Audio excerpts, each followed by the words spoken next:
እንኳን ወደዚህ ቻናል በሰላም መጣችሁ። የጥበብ መገኛ ምንጭ ወደ ሆነው ቻናላችን እንኳን ደህና መጣችሁ። ቁም ነገር የምትወዱ ህልም ያላችሁ የምትኖሩለት ነገር ያላችሁ በተጨማሪም በራሳችሁ የምትተማመኑ ለጥፋታችሁ ለውድቀታችሁ ማንም ላይ የማታሳቡ ሰዎች ናችሁ ይህን ቻናል የምታውቁት። እንኳን ወደዚህ ቻናል በሰላም መጣችሁ። ናቲ ራቡ እንዴት ነህ? እግዚአብሔር ይመስገን አምላክ ይክበር። እኔ በጣም ደህና ነኝ። በተመሳሳይ እንዳንተ ዛሬ ስለ አንድ መጽሐፍ ነው የምናወራው። የኔን ህይወት ስለቀየረልኝ መጽሐፍ። ደፍሬ እንደዚህ ካልኩኝ እንግዲህ በጣም ፓወርፉል ነው ማለት ነው፣ ኢምፓክት አለው ማለት ነው እኔ ህይወት ውስጥ። ምን ይሆን መጽሐፍ? ይህ መጽሐፍ ዘ አልኬሚስት ይላል፣ ወይም ደግሞ በአማርኛ ትርጉሙ አልኬሚስት የሚል ትርጉም መጽሐፍ አለው እና ፓውሎ ኮሊዮ ነው ደራሲው ማለት ነው። እና ህይወቴን የቀየረልኝ መጽሐፍ ነው ይህ መጽሐፍ። ለእኔ በድፍረት እናገራለሁ ዘ ሞስት ፓወርፉል የሆነ መጽሐፍ ነው፣ በጣም ኢምፓክት ያለው መጽሐፍ ነው። ስለዚህ መጽሐፍ ሙሉ ለሙሉ በዚህ ቪዲዮ እንዴት አድርገህ ዲቴይል አድርገህ በደንብ ነው ማስረዳው፣ ከሀ ጀምሮ ምን እንደተማርኩ ምን እንዳገኘው። ቡክ ሪቪውን ብለውም ሰዎች ሊወስዱት ይችላል። እኔ አላነበብኩትም በበኩሌ። ይህን ቪዲዮ ካዩ በኋላ ሰዎች አንተንም ጨምሮ መጽሐፉ ላይ ኢንትረስት ትሆናለህ ብዬ አምናለሁ። በተለይ ይህ መጽሐፍ በዓለም ዘንድ በብዙ ኮፒ ሚሊዮኖች የተሸጠ ነው። ብዙ ሰዎች የሚያውቋቸው ትሬንዲ የሆኑ ቡኮችን ስለሆነ ነው። ዘ ፓወር ኦፍ ምናምን ዘ ሴክሬት ብዙ ኮርስ አሁን እሱ አይደል የሚሸጠው።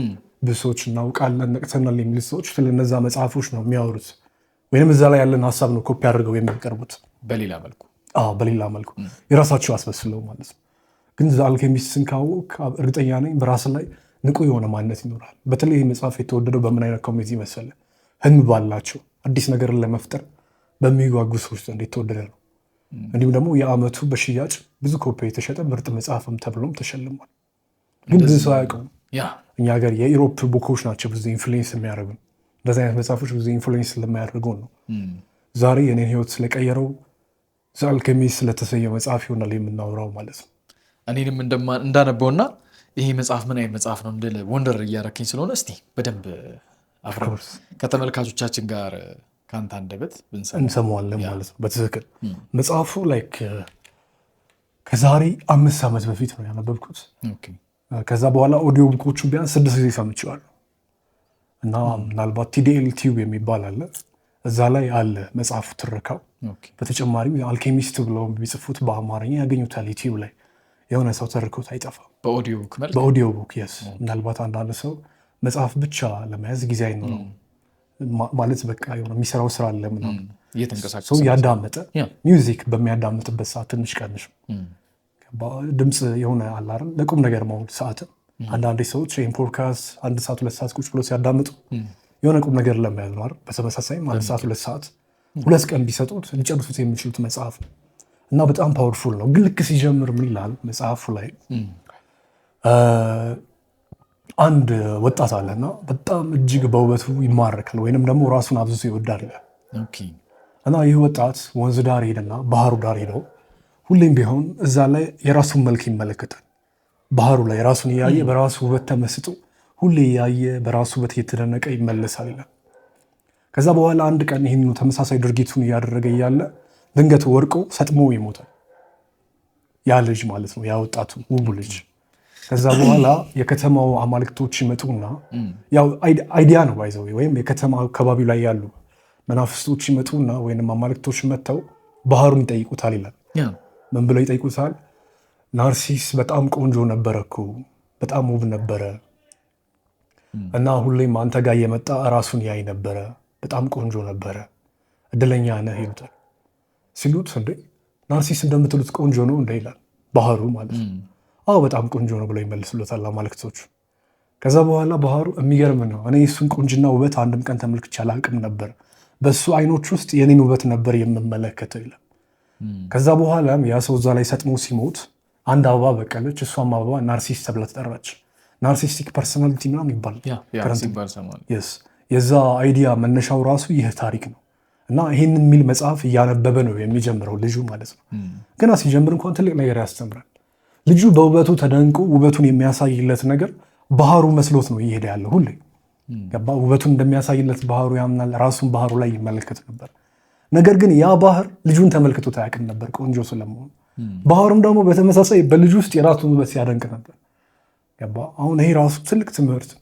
አንዳንዴ እንዴት ነው ሰዎችን እኛ ላይ እንዴት ነው የሚባለው በጣም የተረዱ ሊመስለን ይችላል ህይወት ላይ ግን እነሱ የሚፈልጉትን ነገር ነው እኛ ላይ የሚያዩት ወይንም የራሳቸውን ነገር ብቻ ነው የሚወስዱት ስለታገልን አይደለም yes ልክ እንደ ባህሩ ማለት ነው በተጨማሪም ደግሞ አብዝተህ በራስህ በመመሰጥ ወይንም ደግሞ ትኩረትን ኮምፕሊትሊ ረስተህ ሰውየው በሚያሳይ ውበት ላይ ስትመሰጥ ራስን እንደምታጣም ያሳያል በራሱ ሲመሰጥ ራሱን ሲመለከት ባህሩ ላይ ያለው ምስሉ ሲመለከት አይደለ ያ ሰው ሰጥሞ ይሞታል በተመሳሳይ አንዳንዴ የሆኑ ሰዎች የሚሰጡን ነገር ሙጭጭ ካልነበትና በጣም ከወደድ ነው አዲክሽን ውስጥ ከገባንበት ኮንፈርት ውስጥ ከወሰደን እያሰጠመን ነው ማለት ነው እየጣለን ነው የኛ ማንነት እያሳጣን ነው ወይንም በእነሱ ላይ ጥገኛ እንድንሆን እያደረገን ነው ማለት ነው ብቻ በብዙ መንገዶች ይሄ ሐሳብ ይፈታል በብዙ መንገድ ይተነተናል ተመልካቾች በብዙ መንገድ ይተነተኑት እና ይህንን መጽሐፍ እያነበበ ያለ ብላቴናው ነው የሚለው መጽሐፉ ላይ ካራክተሩ ሳንቲያጎ የሚባል አንድ እረኛ አለ ስፔናዊ እረኛ ነው አንዳሉሺያ በምትባል መንደር ውስጥ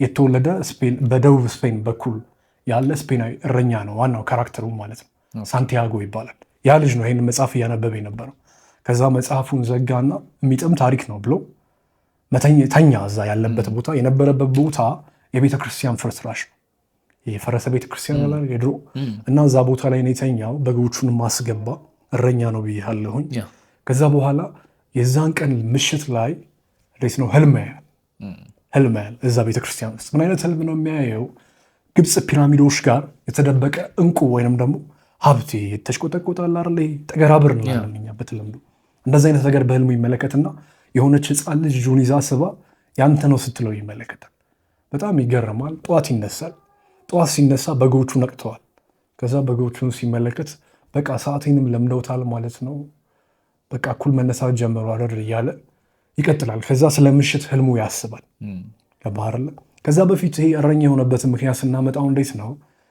ህይወቱ ላይ ስልቹ ሆነ ሁሉ ነገር ተመሳሳይ ሆነበት የሃይማኖት መምህር እንዲሆን ነበር ቤተሰቦቹ የሚፈልጉት ገባ እና እንዲማር ያስገድዱት ነበር የሃይማኖት ትምህርት ተረዳኝ ከዛ በኋላ እሱ ብዙ ነገሮች ይሰማል ስለ ጉዞ ስለ አዲስ ነገር አለ አዲስ ነገር ናፋቂ ነው ወይንም አንድ ህልም ልብ ውስጥ መጣ ዓለምን መጎብኘት ዓለምን ሁሉ የማሰስ መሻት ልብ ውስጥ ተነሳ ይሄ ልብ ውስጥ ሲመጣ ምን አደረገ አባቱ ጋር ሄደ ዓለም መጎብኘት ፈልጋለሁ አለ እንዴ ከሌላ ቦታ የሚመጡ ሰዎች እኮ በእኛ ሀገር እንደውም ይደመማሉ የኛዎቹን ሴቶች የመሰሉ ቆንጆ ሴቶች የለም ይላሉ የእናንተን የመሰለ ህይወት የለም ይላሉ እና ደግሞ እነሱ የሚመጡት እኮ ገንዘብ ስላላቸው ነው እኛ የለንም ይለዋል አባትየው ከዛ በኋላ ልጅየው ግራ ይገባዋል እንደዛም ቢሆንም በቃ እኔ ማየት ፈልጋለሁ ይላል ከኛው ግን የሚያዩት እረኞች ብቻ ናቸው ይለዋል ልክ እንደዚህ ሲለው እረኛ ሆናለሁ ይለዋል ፈልጓታል ያችን ነገር ያወጣት እረኛ ሆናለሁ ሲለው አባቱ ከዛ አባቱ ላይክ ልጁ እንዴት ያስቆመው አትሂድ እንዴት ይበለው እሺ በቃ ይሁን እንደዛ ከሆነ ይህንን ስቆፍር ያገኘው ሳንቲም ነው ገንዘብ ነው እችን ያዝ ብሎ ይሸኘዋል እና መጽሐፉ ላይ ምን ይላል መሰለህ ይህንን ሲለውና ሲሰጠው በጎችም ግዛበት እረኛውን በቃ ልጅ ህልምህን ኑር ብሎ አባቱ ሲፈቅድለት በአባቱ አይኖች ውስጥ ብዙ የመጓዝ ፍላጎት እንደነበረ ይነበብ ነበር ይላል ይሄ ማለት ምን ማለት ነው አባቱ ራሱ ህልሙን ሳይከተል ከሽፎ ነው ያለው ገባ ልጁ ይሄን ሲል ደስ ብሎታል ደግሞም እንዳያጣውም ሰግቷል ነገር ግን ሲሰጠው በልጁ ውስጥ የራሱን መሻትም ሊያሳካ ነው ገንዘብ ይሰጠው ገባ አይደለ ስለዚህ ያ አባቱ ብዙ ጊዜ መጓዝ ይፈልግ ነበር ዓለም መጎብኘት ይፈልግ ነበር በህይወቱ ውጣ ውረድ ስራ መስራት ስለነበረበት በብዙ መንገድ ተስተጓጉሎ ህልሙ ተቀጭቶበታል ከዛ ይሄን ሳንቲያጎ የተባለ ልጅ ወልዷል ልጁ ደግሞ ዓለምን ካልጎበኘ ብሎ ሲያስቸግረው ያገኛትን ሀብቱን ወርቅ ያገኛትን ሀብቱን ሰጥቶ በግዛ ሁን ብሎ ፈቀደለት ገባረል በዛ ነው እረኛ የሆነበት መነሻ ማለት ነው ከዛ ስለዛ ህልሙ በጣም ይገረማል ህልም ደግሞ ያያል ጭራሽ ልክ ዓላማውን ፐርፐዙን ዓለምን የመጎብኘትን ነገር ልክ በቃ አሳካዋለሁ ብሎ ወስኖ ቤተሰቡን አሳምነው ልክ መንቀሳቀስ ሲጀምር ደግሞ ህልም አየ ዓለም ልክ እንደዚህ ሪዋርድ ትሰጣለች ሌላ ተስፋ ትመግባለች በህልም ላይ ቋሚ ስትሆን ባይዘው የመጽሐፉ ዋናው ጭብጥ ምንድነው አንተ ልታሳካ የፈለከውን ነገር ሁሌም በጥረት ስትባርከው በምኞትና በመተማመን ስትሄድበት እግዚአብሔር ደግሞ ወይንም ደግሞ ይህ ዓለም ያን ነገር እንድታሳካ ብዙ ድልን ያመጣልሃል የመጽሐፉ ዋናው ፖይንት ስለዚህ ተስፋ ሳትቆርጥ ህልምን አሳደ መዝገብህ ባለበት በዛ ልብህ ይኖራል እንደሚለው መጽሐፍ ቅዱስ ማለት ነው እንደዛ አይነት ሐሳብ ነው ያለው ተረዳኝ ከዛ ያንን ህልም ደጋግሞ ሲያዩ በጣም ይገርመውና አንዲት ጂፕሲ ሴት አለች እና እሷ ህልም ትፈታለች ሲባል ሰምቷል ከዛ እሷ ጋር ህልሜን ላስፈታል ይላል እዛች ሴት ጋር ሄድና እውነትም የሀብት ለሱ እንዳለ ትነግረዋለች። ነገር ግን ምንም አይነት ክፍያ አሁን አልቀበልህም ትለዋለች፣ ህልሙን ለፈታበት።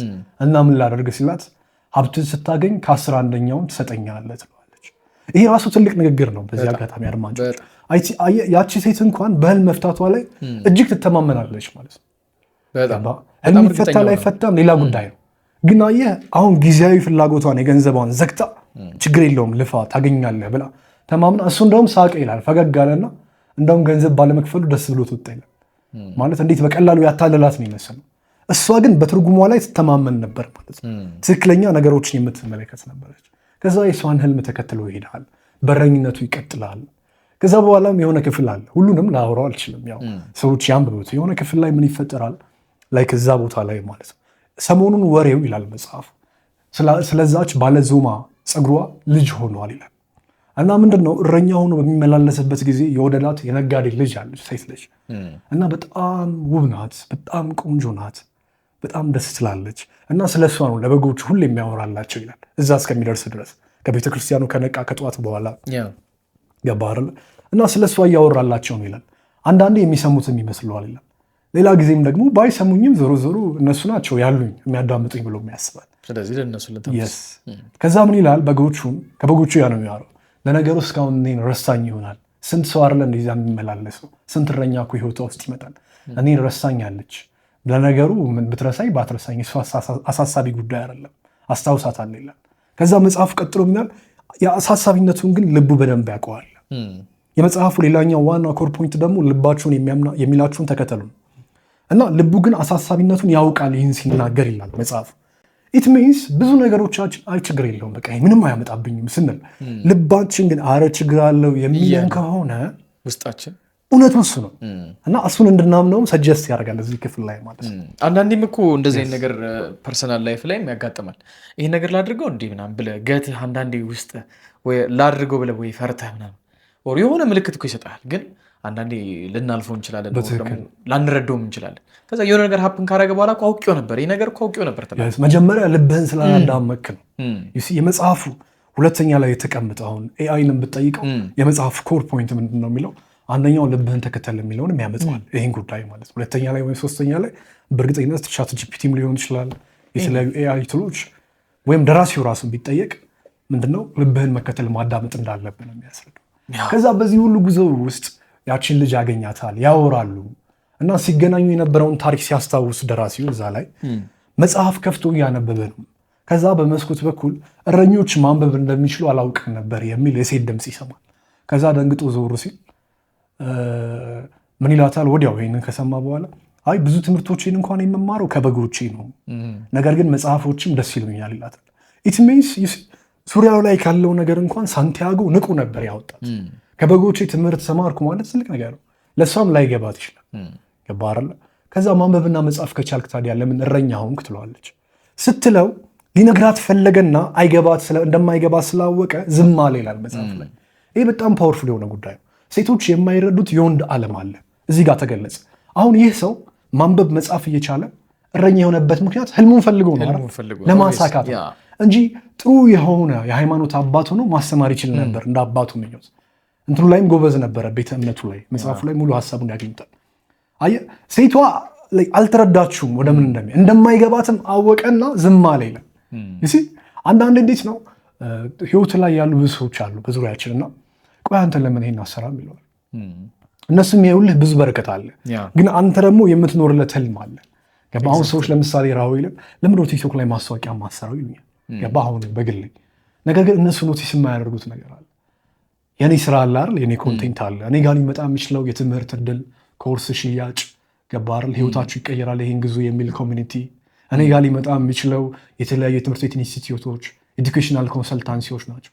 እነዚህ ሁሉ ደግሞ ውሸት መሆናቸውን አውቃለሁ። ከሺህ አንድ ነው የሚሳካለት። ገባ አይደል? 999 ይበላል፣ አንዱ ሰው ይላካል። እንዳይተቹ አንዱ ይሳካለታል፣ 999 ግን ይበላል። ህዝብህን ማታለል ነው የሚሆነው። ገባ? ሰዎች በቀላሉ ፖድካስት ሰምተው ሊማሩት የሚችሉትን እውቀት ከፍላችሁ ተመዝገቡ ብዬ እንዴት ትላለህ? ይከብደኛል።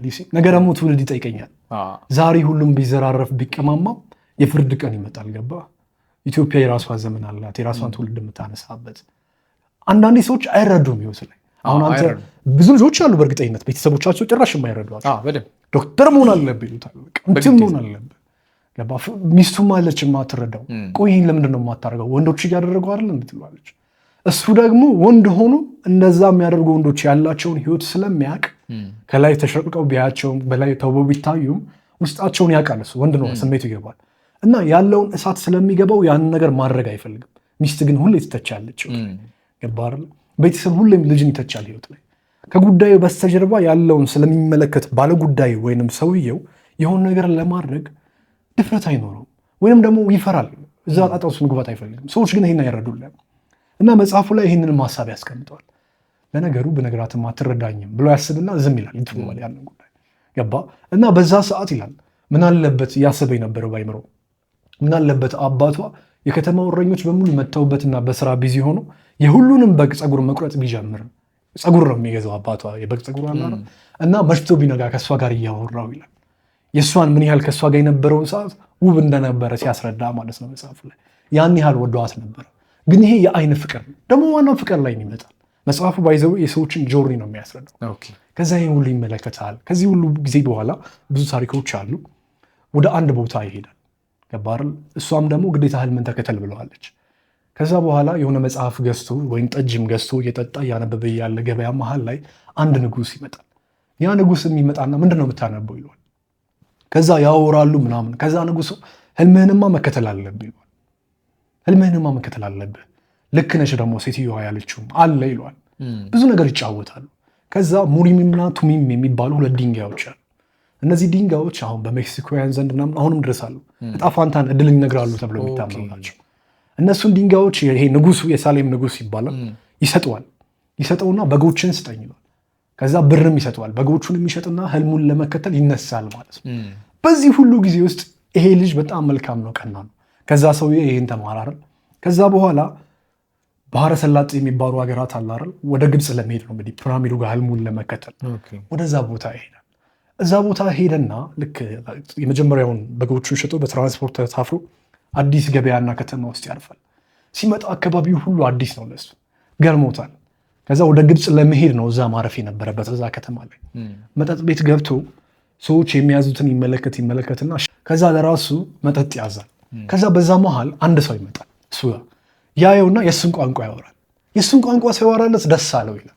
ምክንያቱም እዛ ቤት ውስጥ የነበሩ ሰዎች የራሳቸው ቋንቋ አላቸው። አይ ቲንክ አረበኛ መሰለኝ የሚያወሩት እና እሱ ገና አላወቀ። የእሱን ቋንቋ የሚያወራ ሰው ሲያይ ደስ አለ ይላል እና መጠጣ ልጋብዝ ምናምን ይለዋል። እሺ ብሎ ያወራሉ ምናምን። ምን ለማድረግ ነው የመጣው ይለዋል። እንደዚህ ፍለጋ ምናምን ይለዋል። ጀባር እኔ ያሳያለሁ ምን ችግር አለው ወደ ግብፅ ነው የምትሄደው ምናምን ነውና ሰውየው አታለው በጎቹን በሙሉ የሸጠበትን ገንዘብ ይወስድበታል። ትልቅ ቀውስ ነው አሁን ለሱ። ያ ሁሉ ጆርኒ መጥቶ ከአባቱ የተቀበለው ርስት ነው። የአባቱ የሰጠውን ርስት እንዲሁም ደግሞ መጀመሪያ የተነሳበትን ዓላማ ለህልም ብሎ መስዋዕት አድርጎታል፣ ሽጦታል፣ ሉዝ አድርጓል፣ አጥቷል። ያንን ገንዘብ ያጣል። ከዛ በጣም ይደነግጣል፣ በቃ ይበሳጫል፣ ያዝናል፣ ይከፈዋል። ነገር ግን አሁንም ቢሆን እዛ ሀብት እንዳለ ያምን ነበር። ከዛ በኋላ የሆነ ሰው ጋር ያገኛል። የሆነ ሰው ጋር ሄደና ክርስቲያን ሻጭ ነው ያ ሰው። ክርስቲያኖች ክሪስታል የሚባለው ማዕድን አለ መስታወት አይነት ነው። እነሱን የሚሰራ ብርጭቆ የሚሸጥ ሰው አለ። ብርጭቆዎችን ይላጽዳል እና ክፈለኝ አንተ ጋር ነው እንዲያጋጥመኝ ነው ብሎ ያስረዳዋል። ሰውየውም ከተወሰነ እንትን በኋላ ይስማሙና ይገባል። ከዛ ልጁ በጣም ፈጣን ነው። ለምን ሻይ አንሸጥላቸውም? በክሪስታል እኮ ሻይ ሲሸጥ እንደውም ጤናማ ነው ምናምን ይላል። ከዛ በኋላ ሰውየው ደግሞ ይፈራል ያለውን ነገር እንዳያጣ። ኦልሬዲ የለመደው ኮንፈርት ዞን አለ። አሁን እኮ እንደዛ ከጀመርን ሰው ሊበዛብኝ ነው። እኔ ለብዙ ዓመታት ይህንን ስሰራ ነው የኖርኩት። ከለመድኩት ምቾት ልታስወጣኝ ነው። እስኪ ይሁን ብለው ያዩታል። ከዛ በኋላ ክሪስታሉን መሸጥ ሲጀምሩ ሻዩ ሲሸጥ ቤቱ ውጤታማ ይሆናል፣ በቢዝነስ ይበለጽጋል። ሰውየውም ደስ ይለዋል። ልጁ ባይዘው ይዛ 5 ዓመት 6 ዓመታት እንደቆየው ህልሙን ለማግኘት 5 ዓመት 6 ዓመት ሻይ ቤት ሰራተኛ ሆኖ ሰራ ማለት ነው። በጣም ብዙ መውሎል ሰራ ማለት ነው። ምክንያቱም የሆነ ሰው አምኖ በየዋህነትና ደግነቱን አይቶ ገንዘቡን ያጭበረበረው ሰው ስላለ ብቻ ያንን ገንዘብ ለማስመለስ 5 እና 6 ዓመት አስለፈ። በዛ ሁሉ ጉዞ ውስጥ ብዙ ታሪኮች አሉ። ከዛ ምን ይላል? ሻይ እየተጠጣ ያለ እዚህ ጋር አንድ ፓወርፉል የሆነ መልእክት አለው ሀሳቡ። ሻይ እየተጠጣ ያለ ማለት ነው ሰዎቹ ሚስቴ እንደዚህ ያለውን አይነት ነገር እኮ አታውቀውም ይላል። ወሬ ተነሳ። ከዛ አንዱ ደግሞ እንዴ በክርስቲያን ልኮ ሻይ መጠጣት እድሜ ያስረዝማል ሲባል ሰምቻለሁ። ይሄ ወሬ የተዛባ ይኸውልህ ምን ያህል አንድ ነገር አንተ ቆርጠህ ስትሰራ ውሸትም እውነትም የሆኑ ጉዳዮች ምን ያህል ኢንፍሉዌንስ አድርገው በረከትህን እንደሚሞሉ ለዚህ ፓርት ላይ ያስረዳል። እንደዚህ ሲባል ሰው ሁሉ ይሄን ወሬ ይሰማል። በቃ እድሜ ድረዝምም እያለ እዛ መሄድም ቅንጦት እየሆነ መጣና ሳያስበው ሰውየው በጣም ሀብታም በልጁ ምክንያት። ከዛ ሰውየው ምን እንደምፈልገው ምን ላደርግልህ ይለዋል። አንተ ህይወቴን በሙሉ ቀይረሃል ሲለው እኔ የምፈልገው ይሄን ያህል ገንዘብ ብቻ ነው እዚህ ቦታ ለመሄድ ገባር። ህልሙን እንግዲህ አልተዋትም ገባር እስከዛ ድረስ ሰውየው ምን ላድርግልህ እያለው እያገዘው ነው። ያ ሰው እንግዲህ እግዚአብሔር ወይንም ይህ ዓለም ያንተ ዓላማ እንዲሳካ ያመጣልህ አንዱ መጠለያ በሆነ መከራው ዘመን ላይ ሲደርስ መጠለያ ተሰርቶለት ነበር። አየው ችግር ያለ መፍትሄ አይመጣም የሚባለው ለዚህ ነው። እንደዚህ እያለ ሄድና ከዛ በኋላ ወደ ጉዞ ይደርሳል። ጉዞ ጋር ሲደርስ አንድ እንግሊዛዊ ያገኛል። እንግሊዛዊው ደግሞ ምንድነው አልኬሚስት መሆን የሚፈልግ ነው። አልኬሚስት ማለት የሆነ ንጥረ ነገርን ወደ ወርቅነት የሚቀይሩ ሰዎች ናቸው። መጽሐፉ ግን በዋናነት የአልኬሚስቶችን ካራክተር የተጠቀመው ምንድነው ትራንስፎርሜሽን ለማሳየት ነው። የህይወት ለውጥን ሂደትን ከምንም አይረበኝነት ህልምን በመከተል ውስጥ ስለሚመጣ ውጤታማ የሆነ ህይወት የሚያስረዳ መጽሐፉ። ኢቭን አታችመንቱ ራሱ የጻፈበት መንገድ በጣም ጎበዝ ነው ፓውሎ ማለት ነው። ከዛ በኋላ ይህን አልኬሚስትን የሚፈልገውን ፈረንጅ ያገኘዋል እንግሊዛዊ። ከዛ በኋላ እንግሊዛዊ ጋር ብዙ ነገር ይጫወታሉ፣ ያወራሉ። አልኬሚስቱን ፈልገው ነው እንግሊዛዊ ደግሞ አልኬሚስቱን ፈልገው ምናምን ከዛ የሆነ ቦታ ላይ ይደርሳሉ። የሆነ ቦታ ላይ ደርሰው ሲያርፉ ምንፈልገው ማለት ጀመረ እንግሊዛዊ እንዲያግዘው ማለት ነው። ይሄ ህፃኑ ልጅ እንዲያግዘው የሆነ ነገር እንዲያገኙ እንዲያግዘው ወይንም ደግሞ ሳንቲያጎ እንዲያግዘው ዋናው ካራክተራችን ማለት ነው። እሺ ልና የመጡትን ሰዎች ሁሉ ይጠይቃል ምናምን ብዙ ነገር ይባላል፣ ብዙ ነገር ይናገራል። ከዛ በኋላ አንድ ሴት ትመጣለች፣ ፋጢማ ትባላለች። እሷን ልቡን ገዛችሁ ይላል። በቅጽበት እዛው እንዳያት አፈቀራት፣ ወደዳት። ገባር እንደውም ስለ ፍቅር እዛ ጋር በጣም ብዙ ሰፊ ወሬዎች አሉት፣ ሀሳቦች አሉት። ብዙ ሰው እንደውም ስለ ፍቅር ያስተምራል ያከፍሉ ማለት ነው። ያለ ምክንያት ነው የወደዳት። ምክንያታዊ ከሆነ ችግር አለ በኮንዲሽን ውስጥ በቅጽበት ውስጥ ልክ ልጅ ሆነን ቲኔጀር ሆነን እንደምናፈቅር አስበዋል። እድሜ ከፍ ብሎ እንደዛ ስትሆን መታደል እኮ ሴቷም እድለኛ ናት፣ ምንም ልታደርግላት። ከዛ ይሄ እሷን ያገኛታል፣ እዛው ያወራታል፣ ስለ አልኬሚስቱ ይጠይቃታል። እንደዚህ አይነት ሰው ነው እዚህ ቦታ ይገኛል፣ ምናልባት በዚህ ጊዜ ነው ምናምን ትለዋለች። እሷን በጣም ወዷታል ወዘተ። ከዛ ይሄን እያለ ከዚህ በኋላ ያለውን ሙሉ ታሪኩን ያምኑት። ወደ ዋናው ወደ መጽሐፉ ኮር ፖይንቶች ደግሞ እንመጣለን። እንደዚህ እያለ ይህ ሰው ወርቁን ፍለጋ ላይ ነው አይደል የተደበቀውን ሀብቱን። በስተመጨረሻ እዛ ቦታ ላይ ይደርሳል፣ ፒራሚዱ ጋር ማለት ነው። ፒራሚዱ ጋር ደርሶ እየቆፈረ ያለ ሰዎች ይመጣል። ምንድነው የምትሰራው ይሉታል። ከዛ ሲሉት በጣም እየደበደቡት እያለ መጀመሪያ መናገር አልፈልግም። መጨረሻ ላይ ምርር ሲለው በህይወት ውስጥ ያላዩ አባሳ የለም። እኔ ባይዘዊ ከዚህ እስካሁን ያወራው ታሪኩ 2% ቢሆን ገባ። ከእረኝነቱ ተነስቶ ግብፅ እስከሚገባ እኔ ያወራሁት በዚህ ቪዲዮ 2% ዋል ሰዎች ሙሉን ያበቡት። ይሄ ማለት በጣም ትንሽ ነገር ነው ያወራሁት፣ ግን ደግሞ ኢንተረስቲንግ ነው። አሁን ከምትነግረኝ ነገር ውስጥ ራሱ ነው በቃ ታሪኩ ብዙ ነገር ለማወቅም ጓጓኝ። ብዙ ሰዎች ላይክ እነ ዊል ስሚዝ አይነት ተጽዕኖ ፈጣሪ ምናልባት ከታወቀ ኤቭሪዋን የትኛውም ስፒሪቹዋሊ አዌክን የሆኑ ሰዎች የሚባሉ ሰክሰስ የሆኑ ሰዎች ድሪም የሰጣችሁ ትልቅ ለህልማችሁ ተፋልማችሁ እንድታሸንፉ ያገዛችሁ መጽሐፍ ምንድነው ሲባሉ ዘ አልኬሚስት ነው። ይሄ ሞደርን ነኝ ሰልጥኛለሁ የሚለው ኮሚኒቲ ነው። ዘመናምን ነው የሚል ገባር። ይሄ በጣም ኮር ያለው ሀሳብ በተለይ ወጣት የሆነ ሰው ገባ ህልሙን ለማሳረር የሚያደርገውን ጉዞ 100% የሚያግዝ መጽሐፍ ነው። እድሜ ደግሞ ሄደ ብሎ ለሚጨንቅ ሰው ካነበበውና ሲረዳው በ20 ዓመታችሁ የነበረ ወኔያችሁ ምንም ነገር የማድረግ ድጋሚ ይመለሳል። በ5 ዓመታችሁ አትሊስት ትርጉም ያለው ነገር ሰርታችሁ እንድትሞቱ ሞራል የሚሰጥ መጽሐፍ።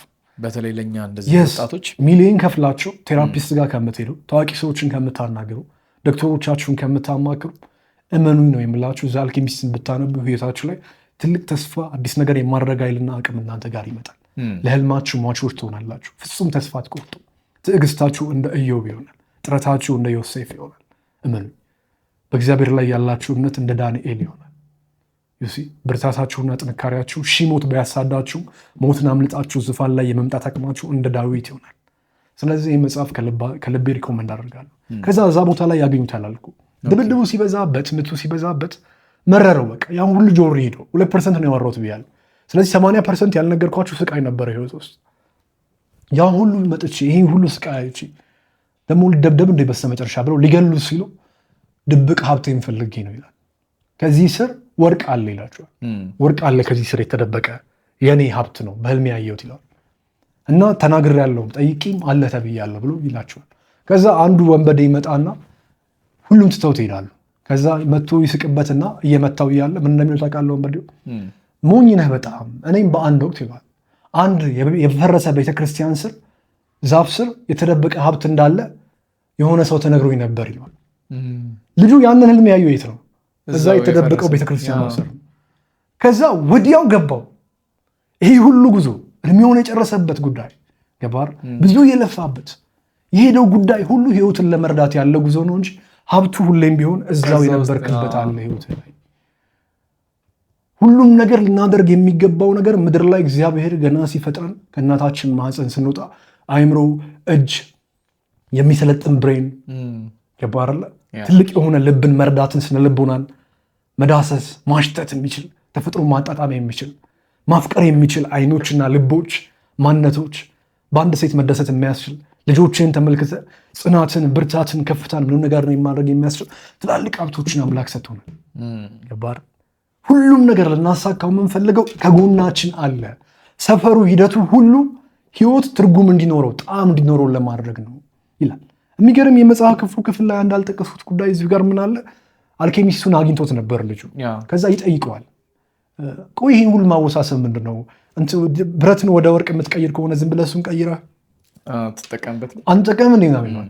ይህን ሲለው አልኬሚስቱ ይታዘባል። ገባ ብዙዎች ሰዎች እንደዛ ነው የሚያስቡት። አሁን የሆነ አንተ ፓወር ካለ ምናልባት ወይንም አልኬሚስት ብትሆን ባይዘው ትክክለኛ ያለ ነገር ውሸት አይደለም።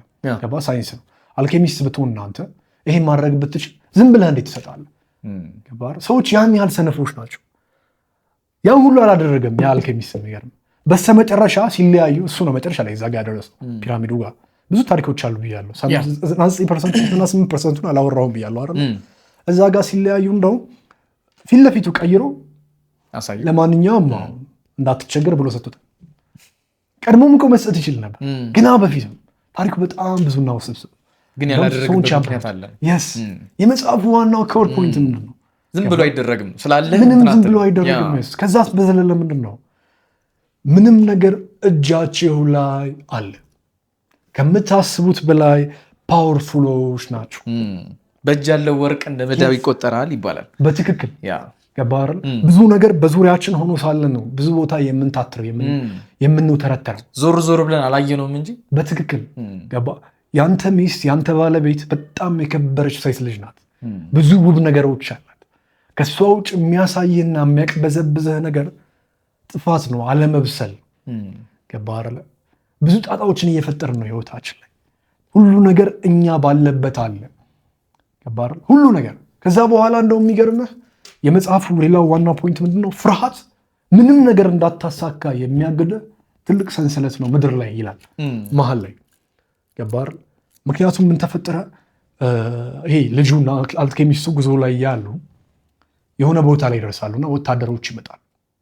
ከዛ ወታደሮቹ ሲመጡ ይደነግጣል አልኬሚስቱ። ጠላቶች ናቸው ወታደሮቹ፣ ገዳዮች ናቸው፣ ዘራፊዎቹ፣ ወንበዴዎች ናቸው። ከዛ ይደነግጥና ከዛ በኋላ ይሄ አልኬሚስቱ አትፍራ፣ ፍርሃትን አታሳያቸው ይለዋል። አልኬሚስቱ ማለት ዋናው ካራክተር ነው። እንግሊሹ ጋር ተለያይቷል። እሱ ከአልኬሚስቱ ሊማር የመጣ ማለት ነው። እንደዛ ሲፈጠር ሲመጡ ይላል መጽሐፉ ላይ አይኖቻቸውም የነፍሶቻቸውን ጥንካሬ ያሳዩ ነበር ይላል። ብዙ ጊዜ ለተመልካቾች ነግሬያቸዋለሁ። አልኬሚስት መጽሐፍ ላይ እንዲል ነበር ምናምን እና በአይን ጨዋታ አልኬሚስቱና ወንበዴዎቹ ተያዩና በሆነ ነገር ተጠያየቁና ትተዋቸው ሄዱ። እነዛ እኮ ሰው አይምሩም እነዛ አካላቶች። ለምንድነው? አልኬሚስቱ ፍርሃት አልነበረም አይኖች ውስጥ። ምንም ነገር ስላልፈራ ምንም ነገር ያለመፍራት አቅሙ ተናግሮ አሸናፊ እንዲሆን አደረገው። እንግዲህ ይህንን ምናልባት ሜታፊዚክስ ሊያስረዳው ይችላል እንጂ ማንም አይገባውም፣ አያምንበትም። ውስጥ ያለ ሙላትና ያለመፍራት ስሜት ነው ተጨባጭ ሆኖ ምድር ላይ ያለውን ጉዳይ ያስተካክላል። ሊገልህ የመጣን ሰው ሳይገልህ እንዴት ማድረግ ትችላለህ? ነፍስ ጠንካራ ከሆነ የነፍስ ጥንካሬ በአይነ ስለሚንጸባረቅ ያስታውቃል። በትክክል ትልቁ ትምህርት እዚህ ጋር። ከዛ አትፍራ፣ ፍርሃት ምንም ነገር እንዳታሳካ የሚይዝ ጠላት ነው ብሎ ያስብለዋል። በተለይ አልኬሚስቱና ሳንቲያጎ ብላቴናው ማለት ነው። እነሱ ሁለቱ ያላቸው ጆርኒ ያለ መጽሐፍ ላይ ኦልሞስት ገባ 30%ን እሱ ነው የሚይዘው እኔ ካላወራሁት ውስጥ ገባ። እሱ ማለት ህይወታችሁን በሙሉ የሚቀይርላችሁ ኮር የሆኑ ኮንቨርሴሽኖች ናቸው። ንግግሮች አሉ አይደል?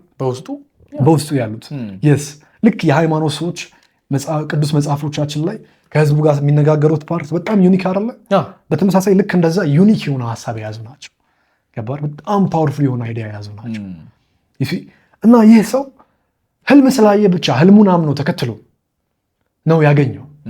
ያ ሁሉ ሰፈር ለብዙ ዓመታት የቆየ ቆይታ 5 ዓመታት በሰው ቤት ሰራተኛ ሆኖ ለመስራት ገንዘቡ እንዲዘረፍ ያደረገው በዚህ ሁሉ ሂደት ውስጥ ግን ፋጡማን አግኝቷል። ነፍሱ የሚያርፍባትን ሴት መጨረሻ ላይ እሷንም አግብቶ መኖር ይጀምራል። ፍቅሩም ማለት ነው። ከዛ ግን ፍቅሩ ደግሞ መሀል ላይ ያልነገርኳችሁ እንዴት ነው ህልሜን መከተል አለብኝ ይላታል። አንቺ ምንም ያህል ቢያፈቅርሽ ይላታል። እሷም ደግሞ ትፈቅድለታለች። ገባ? ትክክለኛና ብልህ ሴት ማለት ናት። ብዙ የሚታየው ትልቁ ችግር ሴቶች ላይ ይገድበዋል። ከመውደድም እኮ ነው ከመሳሳት የእናትነት ባህሪ ያላት ማሚ ፖለቲካል ፓርቲ ልጀምር ነው ሀገር ልንይዝ እንችላለን፣ እንደዚህ ግሩፕ አለን፣ ይሄን ያህል ቢሊየን ብር በጀት አለን ምናምን ብትላት ነው ስለምትወድ ከመሳሳት ነው። ለአንተ ግን ጀብዱና ስኬት እሱ ነው። ደግሞ እኮ የሚገርም ልጄ ብላለች አይደል? ልክ ስታሳካው የኔ ልጅ ጀግናው ምስልም እሷ ነች። ይሄ የሴቶች ስነ ልቦና ማስመሰል መቀያየር ምናምን አይደለም። ለአንተ ካላቸው ክብርና ፍቅር የሚያሳጡና የሚያሳዩ ነገር ሳይረዱም ግግም ብለው የሚከራከሩም አሉ። አውቃለሁ። እኔ ንጹህ ነፍስ ስላላቸው ሴቶች ነው የማወራው፣ ስለነዛኞቹ አይደለም። ስለነሱ ለማውራት ጊዜ የለኝም። ገባህ?